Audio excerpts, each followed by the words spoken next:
Monsieur le syndic général, Monsieur le chef de gouvernement, Mesdames et Messieurs les élus, Mesdames et Messieurs les membres du gouvernement, Mesdames et Messieurs, n'en doutez pas, c'est une grande joie pour moi d'être parmi vous. C'est également un grand honneur que d'être pour la première fois en Andorre aujourd'hui et de pouvoir m'adresser à votre Assemblée dans cette maison des vallées qui est au cœur de la démocratie andorrane. Depuis plus de 7 siècles, votre Assemblée reflète l'unité politique de l'Andorre que vous avez su préserver au-delà de vos différences et faire évoluer à travers l'histoire. Je veux vous dire combien je suis fier d'être coprince de votre principauté, avec son Excellence l'évêque d'Urgell. C'est une responsabilité dont je mesure l'importance symbolique, mais qui peut contester qu'en Andorre, les symboles, c'est important, et que j'en mesure, cette responsabilité, la dimension historique. Vous et moi, nous nous inscrivons dans une tradition historique. Il n'y a pas d'identité sans le souvenir et le respect de l'histoire. Vous le savez parfaitement bien, vous, ici. Alors rentrons dans le vif du sujet. J'ai pu donner le sentiment, vous l'avez rappelé, monsieur le syndic général, que je prenais mon rôle de coprince très à cœur. C'est vrai, je suis ainsi. Je respecte mes fonctions et je les prends toujours très au sérieux. C'est une affaire de respect et de considération. Ce n'est pas du folklore. La principauté n'est pas une entité folklorique. C'est une identité historique. C'est une démocratie. Ce sont des habitants, une population qui aiment profondément leur territoire. Que serait-il d'un coprince qui ne prendrait pas au sérieux ses responsabilités, fussent-elles symboliques? Je ne crois pas que je les ai pris trop à cœur. D'ailleurs, qui pourrait faire reproche à qui que ce soit d'avoir pris trop à cœur ses responsabilités? Dans l'univers qui est le nôtre, tant de gens ne prennent pas assez au sérieux leurs responsabilités. Je voudrais que vous compreniez les choses. Je respecte profondément le partage des responsabilités politiques et des fonctions institutionnelles qui a été conforté par les Andorrans lorsqu'ils ont adopté votre Constitution. Et j'ai bien assez à faire avec la politique française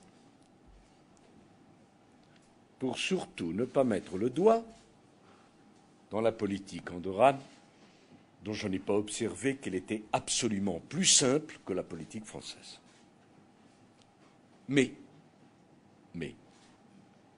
je souhaite voir l'Andorre endosser pleinement les responsabilités qu'implique son appartenance à la communauté internationale. Aujourd'hui, l'Andorre doit ouvrir un nouveau chapitre de son histoire pour construire son avenir, votre avenir, celui de vos enfants, dans un monde en pleine mutation.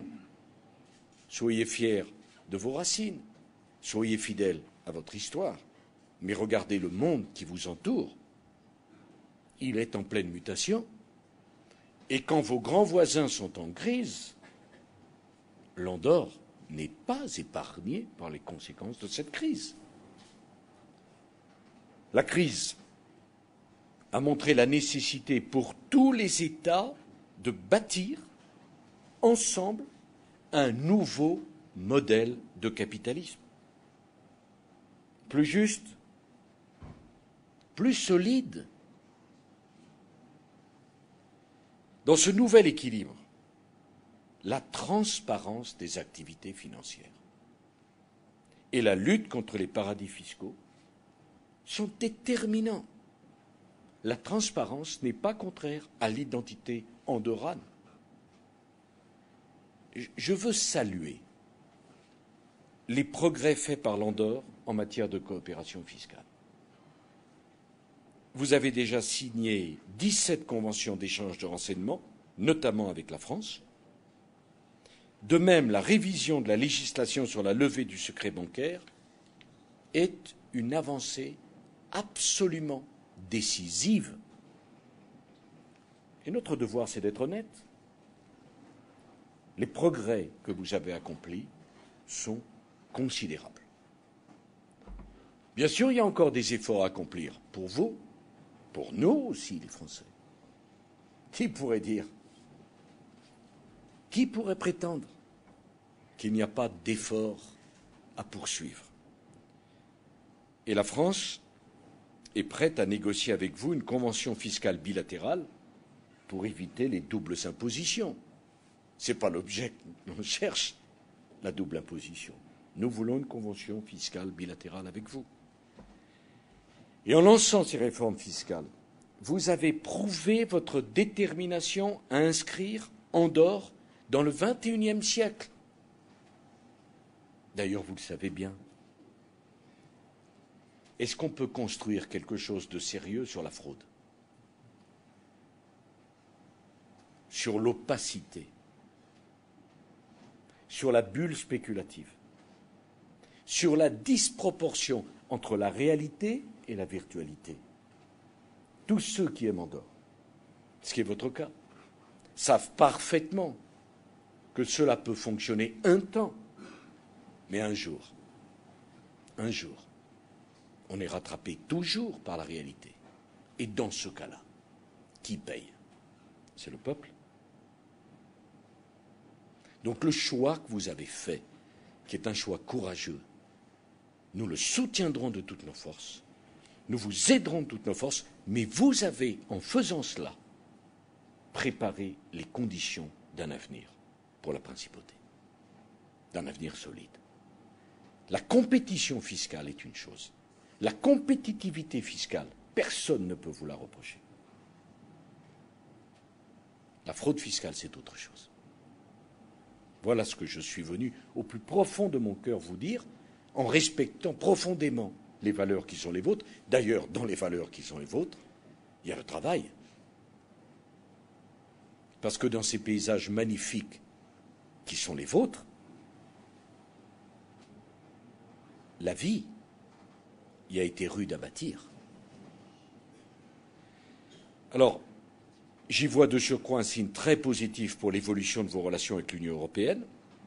Je sais que vous y réfléchissez. La France vous soutiendra pleinement. Nul ne peut nier que Andorre s'inscrit au sein de l'Europe par sa géographie, par son histoire, par sa culture, par sa population. Les merveilleuses églises andorranes sont un témoignage éloquent, sévère, mélangé de grâce, modeste, mais tellement pleine de force. Elles illustrent la beauté de cet art roman qui a été l'un des premiers à mêler toutes les influences européennes. Alors, de nombreuses voies s'ouvrent à vous pour ouvrir de nouvelles relations avec les États membres de l'Union européenne, notamment la possibilité de signer un accord d'association. De mon point de vue, sans aller au-delà de mes responsabilités symboliques, mais c'est une décision cruciale. La France a besoin de l'Europe. La France. Et l'Europe a besoin de la France. Toute ma vie politique, je me suis battu pour l'idée européenne. Parce que toute ma vie politique, j'ai la conviction que dans le monde qui est le nôtre aujourd'hui, l'isolement et la solitude sont un risque considérable. Et c'est cet isolement et cette solitude qui peut nous faire perdre notre identité. Ce que je me permets de dire au peuple d'Andorre, je l'ai dit au peuple anglais, il y a plus de risque sur son identité à rester isolé des grandes affaires du monde qu'à s'inscrire dans le monde tel qu'il est. Et je pense que la principauté aura ainsi des débouchés, une ouverture internationale, qui sont les conditions de son avenir. Mais c'est votre décision. Et nous, les Français, nous vous aiderons une fois que vous aurez pris cette décision. Alors permettez-moi enfin de formuler le vœu que votre principauté, qui est très chère à mon cœur, parce que je me sens proche, comment dire, des fortes personnalités de cette principauté,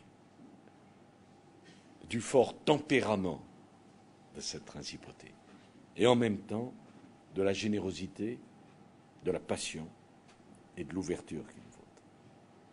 Fidèle à vos racines et ouvert sur le XXIe siècle. Quelle responsabilité pour vous. Alors permettez-moi de vous dire ma fidélité, la fidélité de la France, à votre souveraineté. Vous n'êtes pas seul. Nous sommes vos amis. À votre souveraineté et à votre identité. Car nul ne peut contester un peuple le droit de défendre son identité. D'ailleurs, les peuples forts sont ceux qui sont certains de leur identité, et parce qu'ils sont certains de leur identité, ils s'ouvrent à l'extérieur. C'est ceux qui ne sont pas certains de leur identité, qui ont peur de l'ouverture et de la confrontation. Vive l'Andorre, visca Andorre.